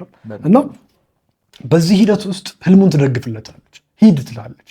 ሂድ ህልምህን አግኝ ፈልግ ትለዋለች። ገባህ? ከዛ በኋላ ትመጣለህ ትለዋለች። ከዛን ቀን ጀምሮ በረሃው ይላል በረሃው ብቻ ቀራት ይላል ነው መጽሐፉ ላይ። በቃ የሚገልጹበት መንገድ ዋው ኢትስ ቢዩቲፉል። በጣም ውብ ነው መጽሐፉ። ላይክ የሚገርም ሙቪ ይወጣዋል። ሰዎች ላይክ በሄሪ ፖተር ምናምን ተደሞ በብዙ የፍቅር ታሪኮች ይሄ መጽሐፍ የሚገርም ሙቪ ይወጣዋል። በብዙ ኮፒዎች ነው የተሸጠው። በብዙ ትርጉሞች ተተርጉሟል። ገባ? በየትኛውም ቋንቋ አለ። በትክክል የሚገርም ይሄ መጽሐፍ እንዲጽፍ ያነሳሳው ደራሲው እንኳን ይሄ መጽሐፍ ሲጽፍ ለመጀመር በጣም ቆይቶ ነበር። አሳትሞ ገበያ ላይ ካወጡ ገዢ አልነበረው። ሌሎች መጽሐፎች ይጽፍና እነሱ ታዋቂ ሲሆኑ ከብዙ ዓመታት በኋላ ይሄ መጽሐፍ ድንገት ይገኛል። ድጋሚ ታተመ። ከዛ በኋላ ያልደረሰው ሰው የለም። የትኛውም ስኬታማ ሰው ስለ ሀሳብ አውቃለሁ የሚል ሰው ገባህ? ለሆነ ዓላማ ፐርፐዝ ኖሮ ያሸነፈ የትኛውም ሰው በዚህ ዘመን ያለ በእኛ ዘመን በእርግጠኝነት ዘ አልኬሚስት መጽሐፍን ያውቃል፣ ያነባል። እኛ ሀገር ላይ ትልቁ ችግር ምንድን ነው? ቆንጆ የሆኑ ሀሳቦች የሚገኙባቸው መጽሐፎች ሰዎች ሪኮመንድ አያደርጉም። የሚወዷቸውን ሰዎች የሚያዳምጧቸውን ሰዎች ሪኮመንድ አያደርጉም። ምክንያቱም አብዛኛው ያውቃሉ ብለን ያደነቅናቸው ሰዎች አላዋቂዎች ናቸው። ከሰው ነው የሚያመጡት፣ ኮፒ አድርገው ነው የሚያመጡት፣ ተርጉመው ነው የሚያመጡት። በአሁኑ ሰዓት እኛ ሀገር ላይ ተከብረው የተቀመጡ ብዙ ደራሲዎች አሉ። ለምሳሌ የእነሱ አብዛኛው ድርሰት የግሪክ ተረት ላይ ያለ ነው። አብዛኛው ከግሪክ ነው ሞስትሊ ከፍራንስና ከግሪክ ስቶሪዎች አሉ። ከነዚህ አይነት ወጣቶች የሚገዙም አሉ። ያንንም ያስተረጎሙ ነው የጻፉት። ብዙ የሚገርም የገነኑ ዛሬ ድረስ ማለት ነው። ልክ ፊልሞቻችንና ዘፈኖቻችን ዛሬ የተዋረዱ እንዳሉት አለ አይደል? ግን በዚህ ጉዳይ ላይ ማዋረዱ አስፈላጊ አይደለም ስለሚባል እንደውም ችግር ያመጣል በዚህ ሰዓት። ከዛ አንጻር ነው እንጂ ኮፒ ነው አብዛኛው ነገር። ሰዎች ማሳየት አይፈልጉም። ገባር? ኢቭን ታዋቂ ሰዎች የሆነ ሰው ጥሩ ነገር ሲያወራ ስቶሪ ያደርጉ ሼር ያደርጉለትም ሀሳቡ። ምክንያቱም ከሱ ሰሙ እንዳይባሉ። ይሄ ማለት ከፍተኛውን የምታችነት ስሜት አለባቸው። ገባ? ሶርስ ኦፍ ኢንፎርሜሽናቸውን አይናገር። ዘ አልኬሚስት አሁን ለምሳሌ እኔ ላለኝ አቅም እኔ ላለኝ ብርታት ትልቁ ሶርስ ኦፍ ኢንፎርሜሽን ነው ማለት ነው። ስለዚህ አሁን ወደ ኮር ፖይንቶቹ ከመጽሐፉ ስለሚገኙ በረከቶች እናውራ። ሰዎችም እሱ ኢንተረስት አድርገዋቸው እንዲያነቡት ማለት ነው። የመጀመሪያው ጉዳይ ግላዊ የሆነ ጀብዱና ጣፋንታ መዳረሻ የትኛውም ሰው አለው የሚለው ነው መሰረት የሚያደርገው መጽሐፍ። ሁሉም ሰው ምድር ላይ ያለ የሰው ልጅ ሁሉ ኮዝሞሱ ወይንም ይህ ዓለም ወይንም ዩኒቨርስ ወይንም ደግሞ እግዚአብሔር ከእናቱ ማህፀን ገና ሲወጣ ያስቀምጠለት ፖሲቢሊቲ አካሄዳል። ገባር? እንደው መጽሐፉ ላይ አንድ ሀሳብ አለች፣ መክቱብ የምትል አረበኛ ቃል ተጽፏል ማለት ነው። እና እንዲህ እኮ አጋጠመኝ ሲለው አንድ ሰው መክቱብ ይለዋል፣ ተጽፏል ይለዋል። ይሄ ምንድነው? አንተ ዓላማህን ልታሳካ በምትሄድበት ጥረት ላይ ያለ የትኛውም ውድቀትና መነሳት ቀድሞ በእግዚአብሔር ዘንድ የታወቀ ነው። ለምሬትም አትቸኩል፣ ተስፋ ለመቁረጥም አትቸኩል፣ ኦልሬዲ ተጽፏል እያለ ኢት ሚንስ ህይወታችሁ በሙሉ ተጽፏል ምናምን አይደለም ፖይንት። ጉዳዩ ዓላማን ለማሳካት በሚደረግ ሂደት ውስጥ ሁሌም ቢሆን መከራ አለ። መከራ ተጽፏል፣ ተቀምጧል። ገባ ሀሳብ? አንዳንድ ሰው በቃ ተጽፎልኛል ምናምን ብሎ ቁጭ የሚላል። በጣም ብዙ ነገር ልክ ነህ። እንደዚህ ሲባል ኧረ ተጽፎልኛል ከተጻፈው እኮ ምናምን ይሄ እኮ ተነግሯልና እንደዛ አይሆንም በፍጹም። ገባህ አይደለ? ሰው የትኛውም ሰው ግላዊ የሆነ መዝገብ አለው። ወይንም በሌላ ቋንቋ እያንዳንዱ ሰው ለእሱ የተሰራ ትልቅ ሳጥን አለ፣ የስጦታ ሳጥኖች አሉ። እነዛ ሳጥኖች ቁልፉ አንተ ጋር ተቀምጧል። አንተ ጋር ያለውን ቁልፍ ረስተህ ወይንም የግላዊ ጀብድህንና እጣ ፋንታህን ትተህ የሌሎችን ቁልፍ ነው የምትታገለው። አንተ አናጺ ሆነህ ልትኖር ሲገባ ገባ ዘፋኝ ካልሆንክ ብለህ መዝፈን ያ ቦታ ለሌላ ሰው እኮ ነው ያ ቁልፍ ያለ። የሰው ሂድ ቁልፍ ይዘህ ባጭሩ የአንተ ቤት ቁልፍ አለ ጎረቤት ጋር ሄደህ እንደመሞከር የአንተ ያልሆነን እንጀራ በመቆፈር ውስጥ እድሜን ታቃጥልና ተስፋ በመቁረጥና በመቆጨት ስሜት በእርጅና ትኖራለህ። ብዙ ሰው በዚህ ችግር ውስጥ ነው ያለው። ለምን? ዴስቲኒ የሆነ ጣፋንታውን ለማግኘት አልሄደም። ልቡ የሚለውን አላዳመጠም። የራሱን ጀብዱን አልደረሰበትም። ከልጅነቱ ጀምሮ የነበረውን መሻት ትቶታል፣ ቀብሮታል፣ ሸፍኖታል። አሁን ይሄ እንትን ቢሰራ ላይ ጥሞና ጸሎት ቢያደርግ ለተወሰነ ጊዜ ከስልክ ቢገለል፣ ከሰዎች ቢገለል፣ ከእግዚአብሔር ጋር ቢገናኝ፣ ራሱን ማዳመጥ ቢጀምር ብዙ ሰው ይመጣል። ያ የልጅነት ፍላጎታችን ቁርሾችን ያኔ ለካ እንደዚህ ነበርኩ ደስታው ይመጣል። ገባ ራስን ታገኘዋለህ። ልክ እንዴት ነው በጣም ውድ የሆነ አልማዝ የሆነ ቦታ ትጥለዋለህ። ያረጀ የድሮ ቤት ውስጥ ወይንም ካልጋ ስር አንድ ቀን ከፍተው አታውቅም። ከ80 ዓመት በኋላ ስታዩ በአቧራ ተሸፍኖ ታጥቦ ሁሉ አይጠራም፣ ትንሽ ያስቸግራል። ብዙ ነገር ይዘው እንደምታገኘው አይደል? ያ ዳይመንድ ያ እንቁ ወይንም ደግሞ ያ ሁሉን ነገር የማድረግ ፍላጎት በልጅነታችን ይሄን ብናሳካው ብለን የተመኘ ነው ምኞታችን። አምላካችን በልባችን ውስጥ ያስቀመጠው መዝገብ አለ ነው። እሱን አምነን ከተከተልን ደግሞ መከራን ቀምሰን ድሉን እናገኘዋለን። የምናገኘው ደግሞ የትም አይደለም፣ መጀመሪያም እንደነበረን እንደርስበታለን። የጎደለን ነገር እንደሌለ ፋይናሊ እንረዳለን። እንደረኛው የመጽሐፉ ዋና ክብር። ሁለተኛው ትምህርት ደግሞ ምንድን ነው? እሱን እንመልከት። ሌላው ሁለተኛው ከመጽሐፉ የምንማረው ነገር ምንድን ነው? ልባችንን ማዳመጥ እንዳለብን። ሳንቲያጎ ልባችን ይላል የተማረው ነገር ከአልኬሚስቱ ጋር ባለው ግንኙነት ሳንቲያጎ የተባለው ብላቴናው ጉዞ ያደረገው ህልሙን የተከተለው ወጣት ከአልኬሚስቱ በጉዞ ካገኘው አልኬሚስት የተማረው ትልቅ ነገር ምንድን ነው? ልባችን ሁሌም ቢሆን ምልክቶችን ይሰጣሉ ይላል። ነገር ግን ሰዎች እነዛኖች ነገሮች ኢግኖር ማድረግን ይመርጣሉ። ለዛም ነው የብዙ ችግሮቻችን መነሻ ብሎ ያስተምረዋል። ገባህ? አሁን ለምሳሌ አንተ የሆነ ቦታ መሄድ አለብህ፣ የስራ ጉዳይ ነው። ከዛ በኋላ አይ ባልሄድም ችግር የለውም አልክ ባፍ። ወይንም ደግሞ ሰዎች የሆነ ነገር አነሳሱብህና ገባህ አንተ እኮ የተከበርክ ነህ እንዴት እሱ ይገባሃል ምናምን እያሉ አንተ ግን የውስጥን ጎዶልነት ታውቃለህ። እዛ ብትሄድ የምታገኘውን ጥቅም ታውቃለህ። ግን ሰዎች እንደዛ ሲሉ ከዛ አልሄድም ምን እሰራለሁ ትላለህ። ልብህ ግን መሄድን ይነግርሃል። አንዳንዴ ታዋራችሁንግ አጋጥሞኛ ቃል ባይዘው ይሄ በጣም ሪል ማዳመጥ አለባት። በራሱ በቃ ራሱ ነገር ህይወት ማለት እሱ ነው ፖይንቱ። ምንድነው በቃ እንደዚህ የስራ ቻንስ ነገር ነውና አይ ልቅር ሂድ ውስጥ ሄድ ይለኛል። ከዛ ደግሞ ውጪም ካለው ነገር ጋር ሳነጻጽረው ካለኝ ነገር በቃ እንትን ብዬ አይቀር። ከዛ በ11ኛው ሰዓት በቃ ሊያልቅ ኦልሬዲ ተቀጣጥረናል እኮ 8 ሰዓት ላይ ተባብለን በቃ 7 ሰዓት ላይ ልቤን እንትን ብዬ ሄድኩኝ። አዳምጪ በቃ ምንም በመሄድ ውስጥ የሆነ ነገር አላገኘህም። ታራ ከሄድኩ በኋላ እኮ ነው ችግሩ። አሁን ሄጄ እዛ ሰርቼው ስመጣ ያገኘሁት ነገር አንኤክስፔክትድ ነገር ትቼው ቢሆን ብዬ ተናደድኩ። በትክክል ትቼው ቢሆን ኖሮ በጣም ነበር የምጸጸትበት። የልብህን ድምፅ ሰማህ ማለት ቢረፍድም ወይንም ደግሞ በስተመጨረሻ ሰዓት እድልህን እንኳን አትሊስት አልጣልክም ማለት ተከተልከው። ብዙ ሰዎች የሚገርም እድላቸውን ይጥላሉ። እግዚአብሔር ቋንቋውን የሚገልጸው በድምፅ አይደለም። የሆነ ነገር ተገልጠው ክንፉን እየወዘወዘ ምናምን አንተ ልጅ ምናምን ሰማይ ተከፍቶ ለአንተ የሚነገር ድምፅ እሱ በሆነ ወቅት ለሆኑ ሰዎች የሆኑ ታሪኮች ላይ ሆኗል ተብሎ የተነገረንና የሆነ ብለን እኛ ያመኑ ጉዳይ ምድር ላይ በአሁኑ ሰዓት ግን ከልብ ነው እነዛ ድምፆች የሚወጡት። ልባችን ሁሌም ቢሆን አዲስ ምንጭ ነው፣ አዲስ ነገሮችን ያመነጫል። አንድ ሰውን ስትወደው ያውቃል፣ ስትዋሽም ያውቃል። ለጥቅም ፈልጋት የቀረብካት ሴት ትኖራለች በዙሪያ። ልብህ ያውቃል፣ ልብህ በፍጹም አይዋሽም። ከሰዎች የምትቀበለው መረጃ ይዋሻል። መረጃን የሚይዘው ደግሞ አይምሮ ነው። ይህ ማለት ልባችሁን ብቻ እየተከተላችሁ ሂዱ ማለት አይደለም። እንደዛ ከሆነም በሰዎች ዘንድ ትገለላለህ። ጥቅም ፈላጊ ብቻ ልትባል ትችላለህ፣ ወይንም ሳታስበው ችግር ውስጥ ትወድቃለህ። ባላንስድ ማድረግ አለብህ ህይወት። ብሬንህንም መጠቀም አለብህ። አሁን አልኬሚስቱና ሳንቲያጎ በነበራቸው ጉዞ ላይ ብዙ ችግር አጋጥሟቸው ነበር። ብሬናቸውን በሚገባ ተጠቅመዋል፣ ልባቸው የሚላቸውን እየሰሙ ማለት ነው። ተረዳኸኝ? ሁለተኛው ኮር ፖይንት ምንድነው? ኢግኖር ማድረግ የለብንም። መለኮት ወይንም ደግሞ እግዚአብሔር ወይንም ሰው እንደ ሃይማኖቱ ይተርጉመው አላህ ለአንተ ልብ ውስጥ የሚገባን ነገር በሙሉ ለአንተ ያመጣል፣ ያመነጨዋል። እነዛን ነገሮች ግን ኢግኖር ስለምናደርጋቸው የምንፈልገው ስኬትና ደስታ ላይ ልንመጣ አልቻልንም ነው የመጽሐፉ ዋና ኮር ፖይንት ማለት ነው። ተረዳኸኝ? ሁለተኛው የተማርኩት ነገር ይሄ ነው። ብዙ ነገር የቀየረልኝ ማለት ነው። ወደ ሶስተኛው ሀሳብ ደግሞ እንምጣ። ከመጽሐፉ ሰዎች ምን እንደሚማሩ ሶስተኛው መጽሐፉ የሚያስተምረን ነገር የፍርሃትን ኃያልነት ያስተምራል። ምድር ላይ ያሉ ሰዎች ሁሉ ህልማቸውን ያላሳኩት፣ የሚወዱትን ያላገኙት፣ መስራት የሚፈልጉትን ያላሳኩት፣ ማድረግ የሚፈልጉትን ያላደረጉት በፍርሃት ምክንያት ነው። ፍርሃት የሰው ልጆችን ነፍስንም ስጋንም አይምሮንም ልብንም ጠልፎ የሚጥልና በሰንሰለት የሚያስር ትልቅ መቅሰፍት ነው። ይህንን ነገር ማሸነፍ ካልቻልክ በፍጹም ህልም አይሳካልህ ብሎታል ለሳንቲያጎ አልኬሚስቱ ማለት ነው። ኢቨን ሳንቲያጎ የሆነ ሰዓት ላይ ተስፋ ቆርጦ እኔ ከፋጡማ ጋር ብቻ ነው የምኖረው ብሎ ፍቅር አላር ፍቅርን ተከትለው ብሎ ሁሉ ሊወስን ነበረ። አልሄድም ብሎ ነበር፣ ህልሜን አልከተለም ብሎ ነበር።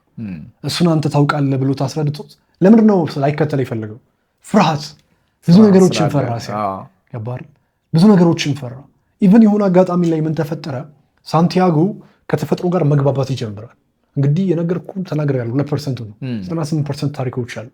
አድማጮች ተመልካቾች ይህንን በደንብ እያስተዋላችሁ ምን ተፈጠረ? የሆነ ፓርት ላይ ከተፈጥሮ ጋር በጣም ይግባባል። ይሄ ሳንቲያጎ ሲግባባ ይህ ብላቴና ይህ ወጣት እረኛው በጣም ሲግባባ ነገሮችን ማንበብ ይጀምራል እና አምላክ የሚያሳያቸውን ምልክቶች ምድር ላይ ማስተዋል ይጀምራል።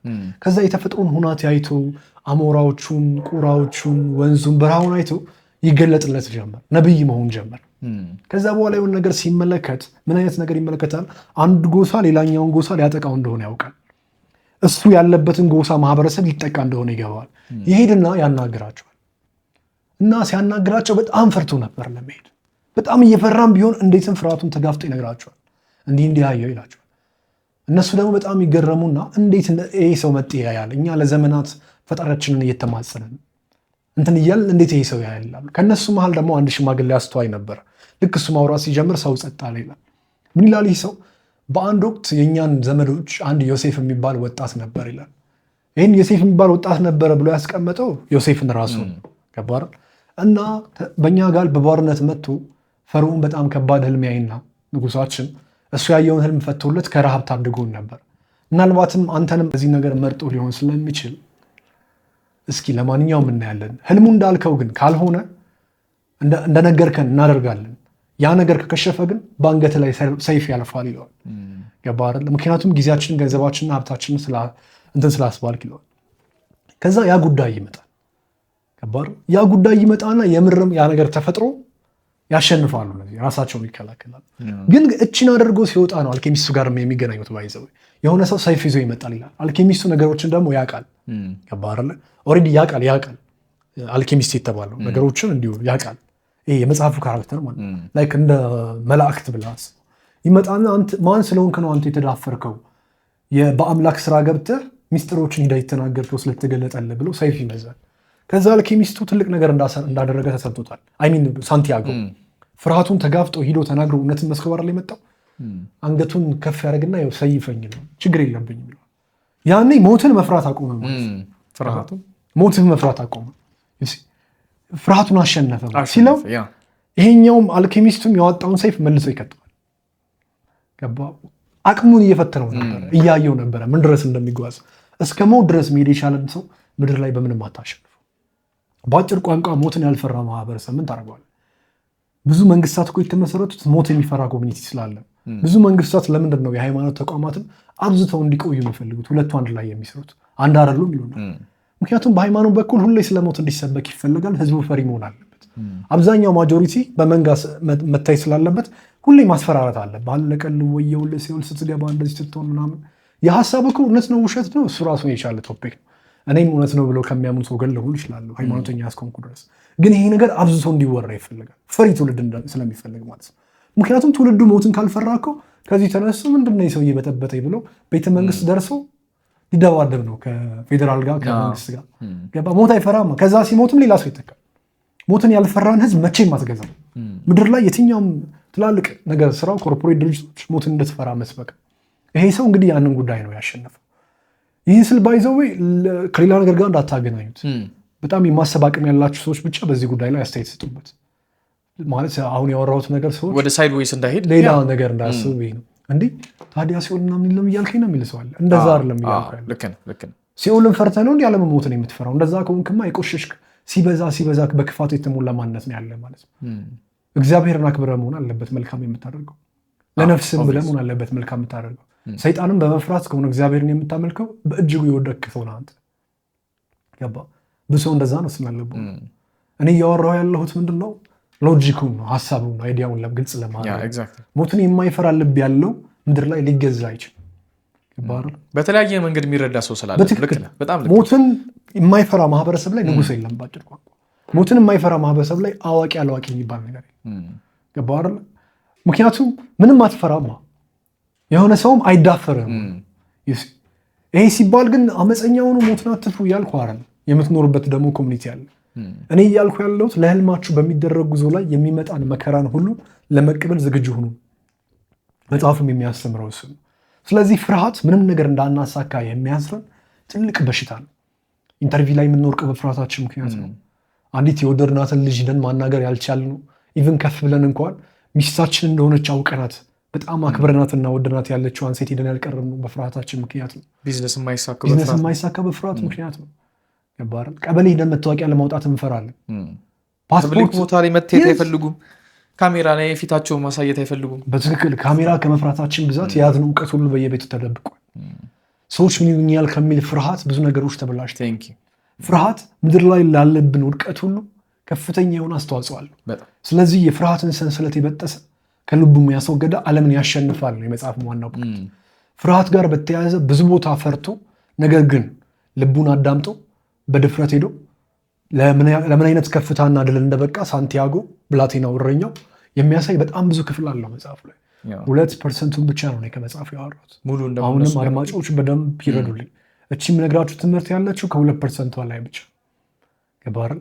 ወደ አራተኛው ደግሞ ከዚህ መጽሐፍ ስለተማርኩት ነገር ነው። ሌላው አራተኛው ጉዳይ ምንድነው? ከመጽሐፉ የምንወስደው ነገር አልኬሚስትን ነው ዋናው መሰረት አድርጎ የተነሳው።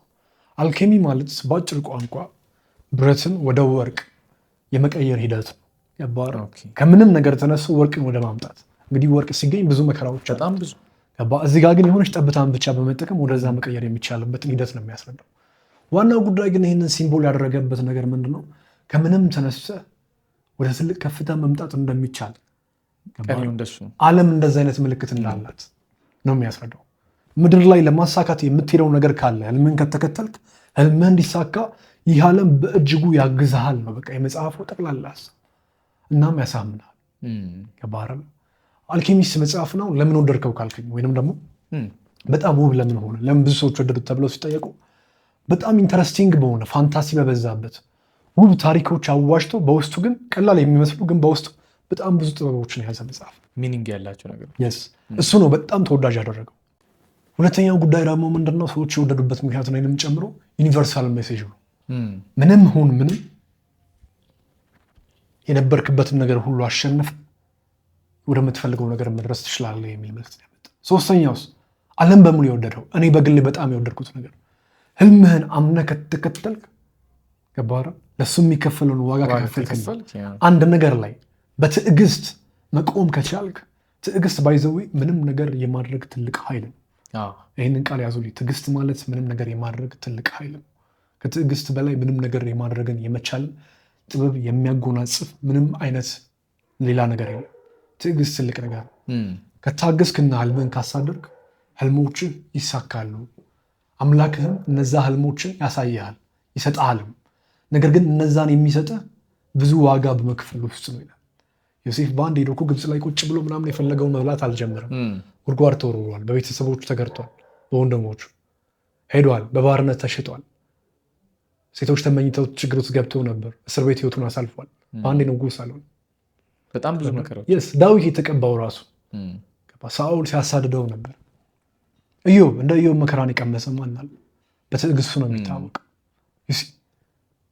ኢቨን ህልምህን አምነህበትና በእግዚአብሔርና በአንተ መካከል ያለው ቃል ኪዳን ወይንም ደግሞ አንተ ለራስህ ይሄን ነገር ማሳካት አለብኝ ብለህ የምትሄደው ጉዞ አለ አይደለ? እሱን አምነህ ስትሄድ መከራ መቅመስ ግዴታ ነው። በደንብ ትቀምሳለህ። በዛ ሁሉ ሂደት ውስጥ ግን ሪዋርድ አለ። ዓለም ለተፋለምክበት ነገር ምላሹን ይሰጣል፣ ይባርክሃል። ተስፋ ለመቁረጥህ መጨረሻ ላይ ታገኘዋለህ። ስለዚህ ብዙ ህልም ያላቸውን ሰዎች፣ ክሬቲቪቲ ያላቸውን ሰዎች፣ በማህበረሰቡ ግን የሚናቅባቸው ሰዎች አሉ። አሁን ሁሌ የሚያቅፍ ሰው ይንቃል። እንደዛ የሆኑ ሰዎችን እንዴት አሸንፈ ህልምን ከተከተልክ ስለሚመጣ በረከት ያወራልና በጣም ብዙ ስራ ፈጣሪዎች፣ በጣም ብዙ ጥበብ ላይ ያሉ ሰዎች በጣም የሚወዱት መጽሐፍ ነው መጽሐፍ። ይህን ነገራቸውን ኢንስፓየር ስላደረግላቸው ማለት ነው። የትኛውም ሰው አልኬሚስቱን ካነበበ በኋላ በእርግጠኝነት ነው የምነግርህ ምንም ነገር ማድረግ እንደሚችል ይሰማዋል። እንዲሁም ደግሞ ወደ ራሱ ይመለከትና እንዲህ እኮ አስብ ነበር ብሎ ወደ ቁም ነገር እንዲመለስ፣ ወደ ህልሙ እንዲመለስ፣ ተዘናግቶ መስመር ለቆም ከሆነ ወደ ቁም ነገሩ ወደ ህይወቱ ዋና ኮር እንዲመለስ የሚያግዝ ተስፋን የሚሰጥ በየትኛውም እድሜ ተገኝ፣ በ80 ተገኝ፣ በ90 በልጅነት የነበረህን ሁሉን የማድረግና የመቻል አቅምን የሚመልስ ተስፋን የሚመግብ ከማንም በላይ ከፍላችሁ ከምታማክሩትም ሰው በላይ ተስፋን የሚሰጥ ትልቅ መጽሐፍ፣ በጣም ትልቅ መጽሐፍ እና ይህ መጽሐፍ እኔ በጣም ሪኮመንድ አደርጋለሁ። አሁን አንተ ራሱ ከነገርከኝ ከነዚህ ከ2% ከመጽሐፉ 2% ብቻ እኔ በጣም አሁን እዚህ ጋር ቁጭ ብዬ እንኳን ከካሜራ ጀርባ እያሰላሰልኩት ነበር ከራሴ ጋር። እንዴት ነበረ የራሴ ውጣ ውረድ፣ እንዴት ነው ለህይወቴ፣ እንዴት ነው ያለውን ነገር ሙሉ ለሙሉ ሲንክ ለማድረግ ሞክሬ ነበር እና ኦብቪየስሊ ነው የምልህ አሁን በጣም በእርግጠኝነት ከዚህ ቪዲዮ በኋላ የመጀመሪያው የማደርገው ነገር ይህንን መጽሐፍ በደንብ ማጥናት ብለኸኛል። አሁን ባትሪ ስንቀይር የካሜራ እንዲህ ይህንን አሁን ቀጥታ ነው ማዳመጠው ያልከኝ ነበር በደንብ ምክንያቱም በጣም ብዙ ነገሮች ሊገልጥልኝ ይችላል። ገባ በጣም ብዙ ነገሮች እኔ ጋር ሶልቭ ያልተደረጉ ነገሮችን በዛ መጽሐፍ ስላገኘሁ በትክክል በደንብ ይሰራል። በደንብ ይኖዋት ላይክ በልጅነታችን ተረት ስናነብ ያለው ደስታ ታውቀዋለህ። በጣም ያ ስሜት ይመጣል። አሁን በዚህ እድሜ አሁን እኮ ፊልም ማየት ልኮ አንችልም፣ ሰልችቶናል። ጭራሽ ጊዜ ማባከንም ነው የሚሆንብን። ገባ ስንት ስራ እያለብኝ ደግሞ ፊልም ላይ ይደኛል። የሚገርም እሱ መጽሐፍ ስታነብ የ80 ዓመት ሰው ብትሆን እንኳን ደስታ ፍልቅልቅነትህ ፊት ላይ ያለው ደስታ ልጅነትህን ይመልሳል። አይስዌርቱ ጋር ነው የምነግርህ። በደንብ ጠዋት ስትነሳ ሴት ከሆነች እድሜዋ ምንም ይሁን እንደ አዲስ ልጅነት ይሰማታል። 40 ዓመቷ ይሁን 30 ዓመቷ 20 ዓመቷ ይሁን ሰው ሀገር ተሰዳ ጊዜዋ እየባከነ ይመስላል። ብዙ ሰው አለ ይህን ቪዲዮ ሳይ። በእርግጠኝነት ከዚህ መጽሐፍ በኋላ ነው የምነግርህ ላይክ ጠዋት ስትነሳ ራሱ የሚሰማት ሀሴት ታደርጋለች። ጆይ ደስታም ሳይሆን ሀሴት፣ በቃ በሁሉ መምላት፣ እግዚአብሔር ላለህበት ነገር ማመስገን። የተሰጠ ለካ ብዙ ነው።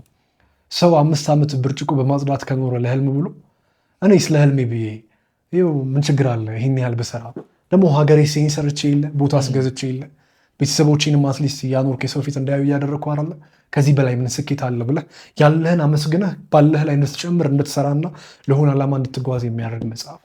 በደንብ እውነት ነው የምልህ። አንተ ከነገርከኝ ነገር ራሱ በጣም ነው የተሳብኩት ወደዚህ ነገር። በጣም ኢንትረስቲንግ የሆኑ ነገሮች ነው ያገኘሁት። ሞር አንተ ደግሞ በደንብ አድርገህ ስላስረዳኸኝ በጣም ነው የማመሰግነው። እኔ 12 ታይምስ አምሹር በእርግጠኝነት እኔ የሚያውቅ ሰው ያወራል 12 ጊዜ በእርግጠኝነት ላለመዋሸት ኮምፕሌትሊ አልጨረስኩትም እንጂ ያን ያህል ከ12 ከ13 በኋላ ራሱ ሁሌ ማታ ማታ ስተኛ ዛሬም ድረስ እሰማዋለሁ። ምክንያቱም ዴይሊ ሳነበው ስለሚቀየርብኝ እኔ ከልቤ የምወደው መጽሐፍ እኔ ማለት ነው ማለት ገብቶኝም ደስ ብሎኝም ያገዘኝ ወይንም ደግሞ አሁን ጥቅሞቹ ብዬ ከዘረዘርኳቸው ውስጥ 3ቱንም ያሳካሁት በዚህ ነው። ለእኔ ሚስጥር አለው በደንብ አለው እንጂ በደንብ መናቅ የለብንም። የናከው ነገር ነው ባይዘዌ ብለህ ቫሊዩ እንድታየው የምታደርገው ገብቷል።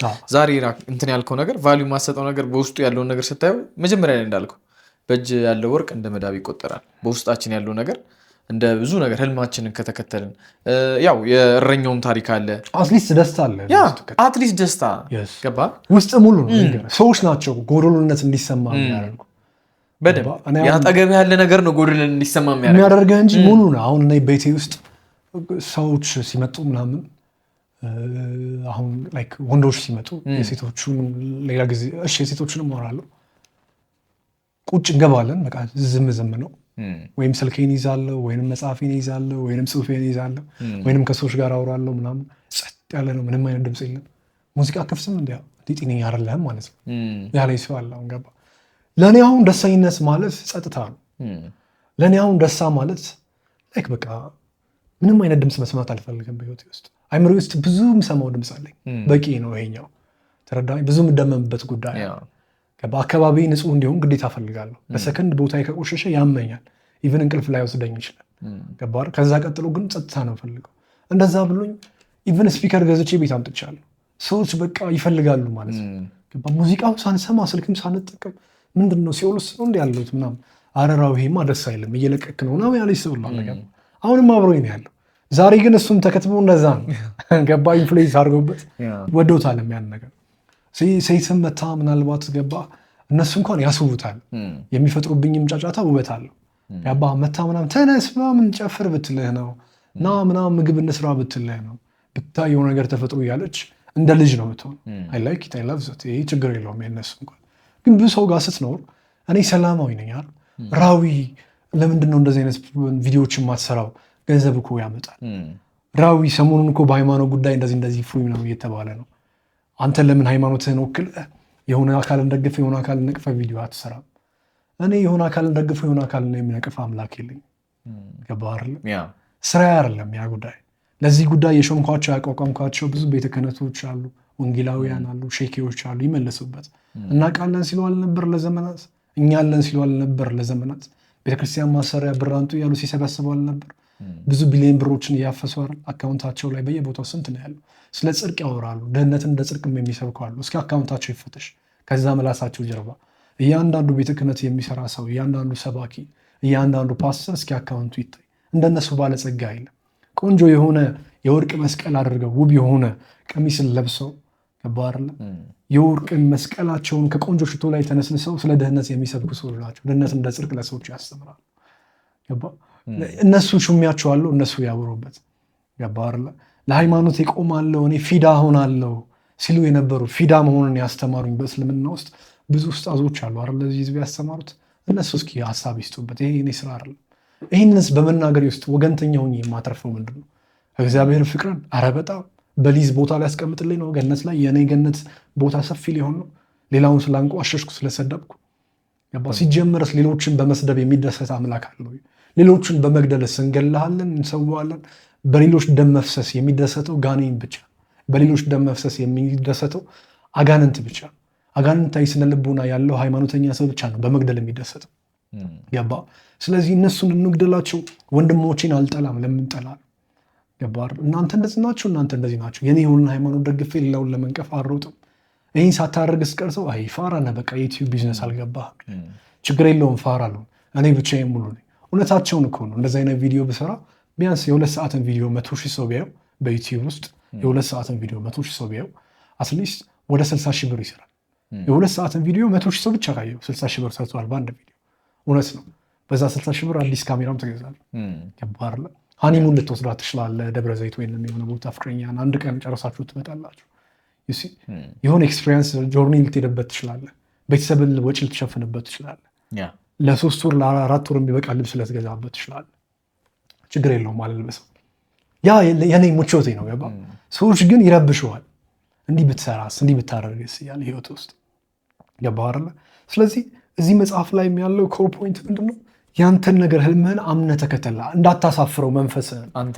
ጊዜ ሲመጣ ይከፍልሃል። ጊዜ ሲመጣ ታንጸባርቃለህ። ጨረቃ ሙሉውን ጀምር አታውቅም፣ ሙሉውን አትጀምርም። ገባህ? ወይንም ደግሞ ሌላ ፊሎዞፊ ውስጥ እንዲገቡ አይደለም። አሁን አንዳንድ ሰው እንዲህ ሙሉ የሆነች መች እንደሆነ በምን እናውቃለን? በ28 ጀምረን ብንቆጥር ምናምን እያለ የሚፈላሰፍ ሰው አለ። ስለሱ አይደለም ሀሳቤ። እንደዛ አይነት የጥበብ ፍቅር ውስጥ ሳይሆን መግባት ያለባቸው ምን ለማለት እንደፈለግኩ በግልጽ ተረዱኝ። ገባህ? ቀኑን ጠብቀው ሁሉም በጊዜው ሙሉ ይሆናል። ሁሉም ነገር በትክክል ገባህ አይደል? ስለዚህ መቸኩል አያስፈልግም። ይሁኝ ያለ ነገ ደብቁኝ ያመጣል። ገባህ? ይሁኝ ያሉ ቲክቶከሮች በሙሉ አሁን ፌድ አውት አድርገዋል። ገባህ? ፌድ ያላደረገ ቲክቶከር የለም። ገባህ? ፌድ ያላደረገ ዘፋኝ የለም። በፊት ስም መጥራት አያስፈልግም። አንዳንድ ዘፋኞች አዲስ አበባ በየክለቡ ይከፈቱ ነበር። አሁን ኮንሰርት ሁሉ የሚያዘጋጁት ክፍለ ሀገር ነው። ቲክቶክ በመምጣቱ እንኳን በጣም ብዙ አርቲስቶች፣ በጣም ብዙ ዝነኛ ፊልም ላይ ያሉ በልጅነታቸው ታዋቂ የሆኑ አርቲስቶች ዋጋቸው ቀንሷል። ገባህ? የቲክቶከሮችን ያክል እንኳን ዝና የላቸው። ገባህ? በስልጣን ላይ ያሉ በሀብት ላይ ያሉ ሚዲያ ላይ ሲለፉ የነበሩ ሰዎች ሲስተሙ ስላላገኙት ዋጋቸው ቀንሷል። ገባህ? በመቅጽበት ነው የምድር ቅርጿ የሚቀየረው። ዝና በአንድ ደቂቃ ውስጥ ነው የሚመጣው። ገባህ? ዝና መታሽ ሲጣል በአንድ ደቂቃ ውስጥ ነው። ሰው አንተን ለመሾም ለመጣልም ፍጥነት አለ። ስለዚህ በየጊዜው በቆየ በሄድክ ቁጥር የምትወደድ መሆን አለብህ። የቅርስ ሚና ሊኖር ይገባል። ህልምህን ስትከተል ነው ደግሞ ያ ሙላት ያ ጸጋ የሚመጣው። ህይወትም ትርጉም የሚኖረው ባይዘወይ በልፋቱ ስትደርስ ነው የሆነ ቦታ። ያለበለዚያ እርካታ አይኖርም። ወዲያው ሌላ መፈለግ ይመጣል። ገባህ አይደለ? አንድ ሴት ስታለፋ ነው ሄደ ኝኝኝ የምትለው፣ ወንድም ሲያለፋሽ ነው ኝኝኝ የምትይው። እኔ አንድ ነገር በእርግጠኝነት መናገር እችላለሁ። አንድ ሴት ሁለት ወንዶችን በተመሳሳይ ሰዓት ዴት አደረገች አይደለ? ከዛ በኋላ ቤት ስትመለስ ሄይ እንዴት ነሽ ነው በሰላም ገባሽ ያላታለ፣ ዝም ያላታለ። ቀጥታ ቼክ የምታደርገው ዝም ያላት እመነኝ ነው ነገር ኢግኖር ያደረጋት ላይ ነው ቀጥታ ትኩረቷ የሚያርፈው፣ ያኛው ላይ አይደለም። ኢግኖር ለምን አደረገኝ ስራ አለው ማለት ነው፣ ለምን አረፈ፣ ዋጋ አልሰጠኝም ወይ አላስተዋለኝም ወይ ብላ በመጨነቅ ውስጥ ማለት ነው። ተረዳኛ አይደል? ስለዚህ ይሄ አብዝቶ አቨለብ እንትን ለሆነ ነገር ጊዜውን መምሰል፣ ወቅቱን መምሰል፣ ህልምን መሸጥ ዝቅ ማለት ዋጋ ያሳጣል። በጊዜ ሂደት ውስጥ ዋጋችሁን የሚጨምረውና የማይበገር ስነልቦናና ማንነት የምትገነቡት ህልማችሁን በመከተል ጉዞ ላይ ያለ ጽናትና ልብ ማዳመጥ፣ እሱ አሸናፊነትን ያመጣል ማለት ነው። መጽሐፉ ላይ ትልቅ ነገር ነው ተምሬያለሁ። በደንብ ነው ይሄን የተማርኩት። ለህይወቴ በጣም ጠቅሞኛል። ሌሎችም በጣም ብዙ መጽሐፎች አሉ። የምናወራው ደግሞ ስለ መጽሐፍ ነው። አንዳንድ ሰዎች ለመተቸት በጣም ይፈጥናሉ። እናንተ ልትሉት የምትፈልጉትን እኔ ቀድሜ ላውቀው እችላለሁ። አሁን አንዳንድ ሰው ወንድሜ እኔም ጥሩ መጽሐፍ ልጠቁም፣ መጽሐፍ ቅዱስ አንብብሽ የሚል ይኖራል። ቁርአንን ጋበዝኩሽ፣ አውቃለሁ። አሁን እኛ የምናወራው ስለሱ አይደለም። እንደዛ የምታስቡ ሰዎች ረጋ በሉ፣ ተረጋጉ። ሁሉን እናውቃለን አትበሉ። ሲጀምር መጽሐፍን አንብብሽ እንደዚህ በልሽ የሚለው አብዛኛው ሰዎች እንኳን መጽሐፍ ቅዱስ ምን እንደሆነ አያውቁም። ገባር ቁርአንንም ሸምድደውት ነው ማሐፈዝ ግዴታ ስለሆነ ማለት ነው። አብዛኛው ሰው ንቃት የለው። ለዛ ነው ዛሬ ጥያቄ ሲነሳ ምላሽ የጠፋ። ገባር ለዛ ነው ዛሬ እስኪ ስለ ሃይማኖታችሁ አስረዱን እያሉ ሲሳለቁብን ገደል ግቡ እናንተ እንደዚህ ትሆን ብለን የምናባረው ስላልተማርነው ስላላነበብነው። ስለዚህ እኛ ራሳችን በቅጡ ያልተረዳኑ ነገር ሰዎችን አናስገድድ። ገባር እሱም ራሱን የቻለ ኃይል ነው። እሱንም ሌላ ጊዜ ልንመጣበት እንችላለን። ቀላል እኮ የመጽሐፍ ቅዱስ ኃይል ህይወትን የመለወጥ ጉዞ ብለን ልንመጣበት እንችላለን። የቁርአን ኃይል ከቁርአን የሚገኙ በረከቶችና እሴቶች ብለን ልንመጣበት እንችላለን። እንደ ኮሚኒቲም የሙስሊሞች ኃይል ከእስልምና ምን እንማር? የመጀመሪያው ጉዳይ ቤተሰባዊነት መሰረታቸው ነው። ሁለተኛው ንጽህና አለ። ሶስተኛው ደግሞ ተገዢ መሆን ለአምላክ አለ። አምላክን ግዴታ በቀን 5 ጊዜ ታስታውሳለህ። እንደ ግዴታ 5 አውቀት ሶላት የሚባል አለ። የሶላቱ ዋናው ሚና ምንድነው? ከአምላክ ጋር በቀን ብዙ ጊዜ እንድትቀራረብ ነው። ስለዚህ ዴዲኬትድ ነህ። ሁሌ መስገድ ግዴታ እስከሆነ ድረስና አምላክን ማግኘት ግዴታ እስከሆነ ድረስ ዲሲፕሊን ትሆናለህ። አሁን ይህንን ረጋ ብዬ በቆንጆ ቋንቋ ባወራው አብዛኛው ሙስሊም ልብ ውስጥ ማረፍ እችላለሁ። ግን እንደዚህ ነገር ለመናገር ጊዜ አይደለም። በደንብ ማስረዳት እችላለሁ። ስለ ሃይማኖቶቹ ጉዳይ በክርስትና ውስጥ መምጣት ይቻላል። ስለ ሀያልነት፣ ስለ ሚስጥራዊነት፣ ጥበብን አቅፎ ስለመያዝ፣ ሰዎችን በጥበብ ውስጥ አቅፎ መመያዝ ውስጥ፣ በእውቀት በማስደመም በመማረክ ውስጥ፣ በስልጣን አመራር፣ በክህነት ዙሪያ ስለ ቅኔ ገባ ቤተክርስቲያኗ ለሀገሪቱ ያደረገችውን አስተዋጽኦ ብዙ ነገሮችን ማስረዳት ይቻላል። ከመጽሐፍ ቅዱስ አንጻር ያሉ የተለያዩ ታሪኮችን አምጥቶ ህይወታችን ላይ ምን ያህል ኢምፓክት እንዳላቸው ማሳየት ማስተማር ቀላል ነው። ተረዳችሁ? ስለዚህ ሰዎች ዘላቸው እሱ ጋር ለማውራት እንትን እንዳትሉ። ያ ዘመን አይደለም። አንድ ሰው በቲዮሎጂ ህግ ውስጥ እንኳን ሃይማኖትን ለመተቸት አትሊስት ለማድነቅም ለመተቸትም 40 ዓመት ሊሞላ ይገባል። ገባህ?